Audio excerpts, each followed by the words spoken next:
Hi, I'm Paul McGee. I'm author of the book Self-Confidence, the remarkable truth of why a small change can make a big difference.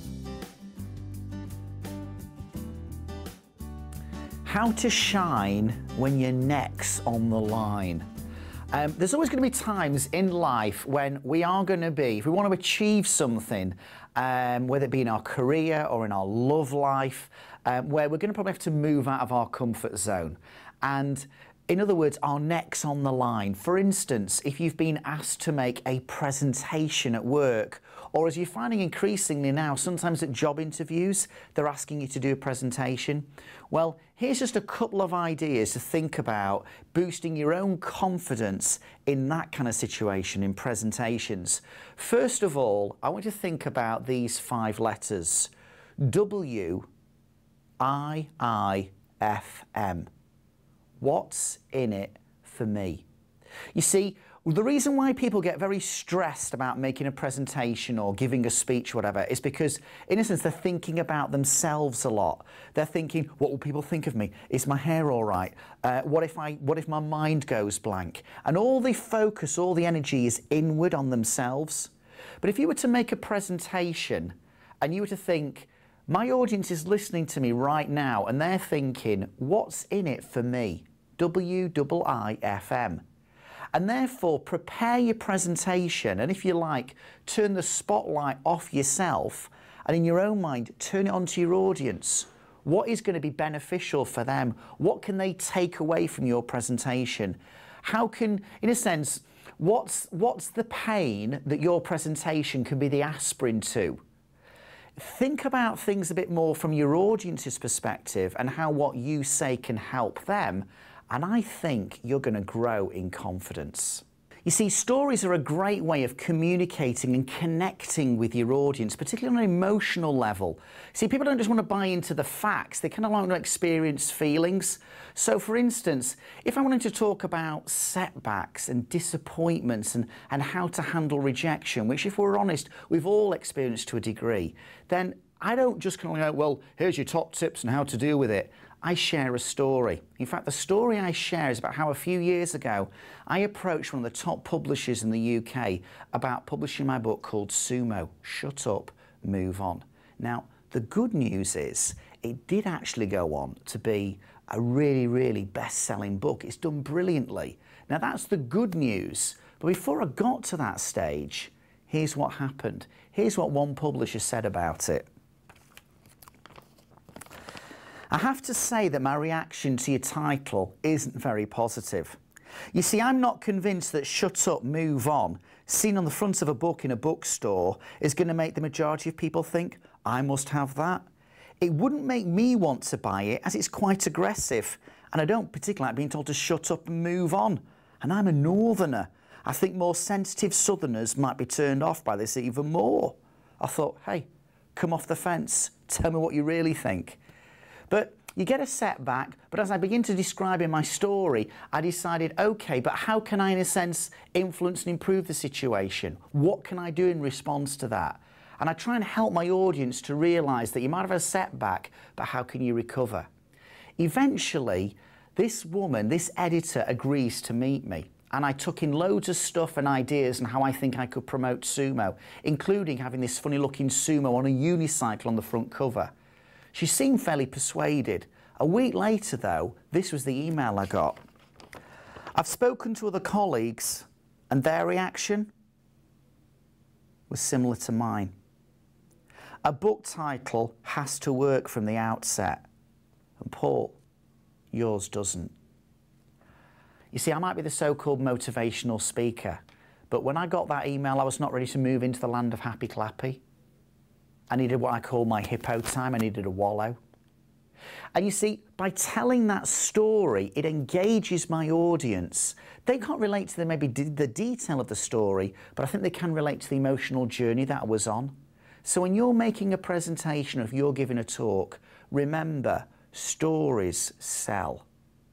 Now, another aspect of life which it's really useful to shine, even when your neck's on the line, could well be in a dating situation. Now, all right, maybe some of you aren't wanting to go on a date, but I think some of the tips I'll share with you are hugely helpful, not just in a dating situation, but in any kind of social networking context. One of the things I've realised is that dates can go wrong, and you're really trying to make a good impression. I tried to do that several years ago, before I was married, I hasten to add, with a gorgeous woman called Bernadette. And I thought, what should we do? I'll take her to the cinema, I'll take her to the pictures. And so I did, and I paid. The film we saw was called Scum. It's about life in Borstal, or a Young Offenders Institute. It involved a homosexual gang rape scene at the end and a guy committing suicide. And if I'm honest, when we left the cinema, Bernadette left me. Sometimes you've got to think about the kind of place you go, what you do, which I wish my mum and dad had thought about, because apparently when they were dating, my dad used to like going for walks, which sounds pretty cool, but he used to take my mum on walks around graveyards. Don't know about you if you've ever had any dating disaster, but that's been a couple of examples that I'm aware of. So how can you make a really good impression? How can you shine when your neck's on the line? Well, here's something to think about. Don't do dinner. Don't invite them out on the first day and truly try and impress them with a really expensive meal. Now, I'm not trying to be a cheapskate here, although I think some of you are already buying into this idea already. I just think it's maybe a bit too formal, there's a bit of pressure, you know, how many knives or forks do I use? You know, you've got this posh menu, what does table d'hote mean, and what are hors d'oeuvres? And hey, just maybe chill a little bit, put less pressure on yourself. Don't do dinner, let's do coffee. I mean, all right, it's cheaper, but I think it's just a little bit more relaxing. You've just got an opportunity to try and get to know each other a little bit better. One tip, though, if you do order a cappuccino and it's quite frothy, when you're drinking it, just be careful about the froth factor. I mean, I was with a woman recently and she had a gorgeous moustache.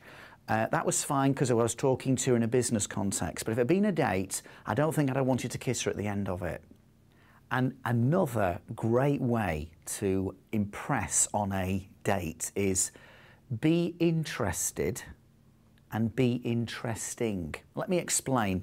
The danger is, because I think a lot of us sometimes lack self-awareness, is we spend a lot of time just talking about ourselves. We want to try and impress the other person. Well, I think what would be really helpful is when you're next on a date, you do quite a bit of the listening. Oh, and by the way, listening doesn't just mean waiting for your turn to talk, but you show some genuine interest in the other person. Now, I'm not suggesting you turn it into a therapy session, you know, lovely to meet you, have a coffee, lie down on the couch and tell me about your childhood. How would you describe your relationship with your father? But I am just kind of like saying, you know, just ask some general open questions and actually doing some listening. I think deep down, a lot of people love talking about themselves. And the bizarre thing is, although they're doing all the talking, because you're giving them permission to do so, they're probably increasing their liking factor of you. So if you want to shine when your neck's on the line, do be interested in the other person. But then, of course, it's your turn. You've got to do some talking as well. Well, make sure that you are interesting in how you describe yourself. So, for instance, if I was on a date, which I'm not intending to be, but if I was, and someone was asked me, so what do you like to do outside of work? Well, I could describe it in one very simple way. I could go, do you know what? I love football. Now, if the other person doesn't like football, it's like, all right, great, what else? But if I said, do you know what? I love football. I love the whole build up to the match. I love going with my mates. I enjoy having a drink beforehand or having a bit of a meal. I enjoy the excitement, the rivalry, the banter between the fans, the atmosphere, the expectation of hope and success. Although I realise I'm making watching Bradford City sound far more exciting than it actually is. But hopefully you get my point. I could either go, I like football, or I could build more of a picture about why football appeals to me. And if you're describing a job that you do, again, just work at making it a bit more interesting. You see, if someone said to someone, what do you do? They could answer like this. I'm in one of the most misunderstood professions in the whole world. People actually pay me. They pay me to save them money and to keep on the right side of the law whilst doing so. That's one way you could describe what you do. Of course, another way is, so what do you do? I'm an accountant. It's your choice. Want to shine when your neck's on the line? Be interested in the other person, but also make sure you're interesting. Hey, I wish you loads of success with this one.